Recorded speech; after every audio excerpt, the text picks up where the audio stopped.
Hi everybody! In this video I'm gonna discuss FDM printing for the very first time. I haven't been doing FDM printing before, and I just recently got into contact with folks who are working for Snapmaker, and they were so kind to send me a sample machine of their U1 multicolor FDM printer. And of course I want to use it to print the 1/35 scale action figures. So first of all, thanks Snapmaker. And so far I'm pretty impressed by this printer. Of course, what I've been doing, printing the resin stack and also my normal resin setup. I recently saw a video of Once in the Six site where he showed how to print miniature with actual resin supports, and this works surprisingly well. So this is basically out of the box the PLA filament. They come with the printer, and I used the basic settings for the resin stack version. It's a bit jiggly here, you can see a lot of layer shifting, but of course based on the nature of this resin stack support setup, I was actually surprised that it printed at all. Just put it on the plate, slice it, send it to the printer, and done. And I saw that it came out a bit rough, of course. So I tried the same with the horizontal resin support setup and with finer settings. In the end, I think I printed at 1.02 millimeter layer height. So this is the result, and I'm pretty blown away. It looks quite good.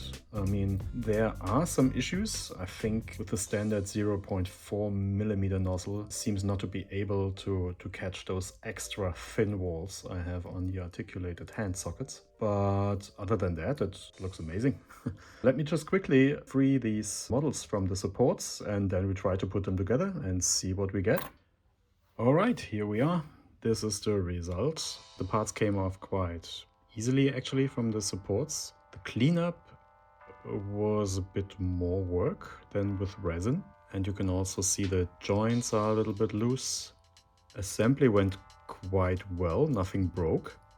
And despite some problems, as I mentioned, with the thin walls on the hand sockets, the hand still fits and holds.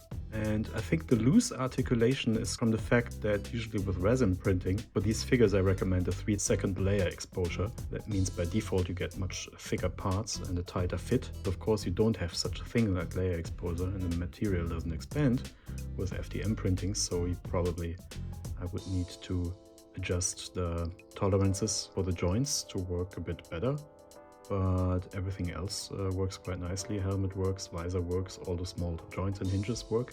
Yeah, I'm presently surprised. I didn't know it was possible with FDM nowadays to print in this small scale, this detail and the articulated function. It's quite nice, and I'm super thankful to the folks at Snapmaker to give me this opportunity.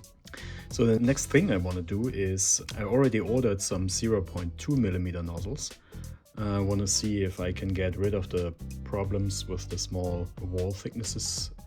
I'm not 100% sure because I'm new to FDM, but I assume this might be the issue with this, and maybe I can get even more quality out of them, but that remains to be seen. Next thing I want to do is I want to try the relatively new method of full spectrum color printing. So I already ordered some CMYK filaments and see if we can get these in full color. Anyway, stay tuned for the next video. I hope you liked this one. Thanks for watching, and if you liked this video, please leave a like and subscribe.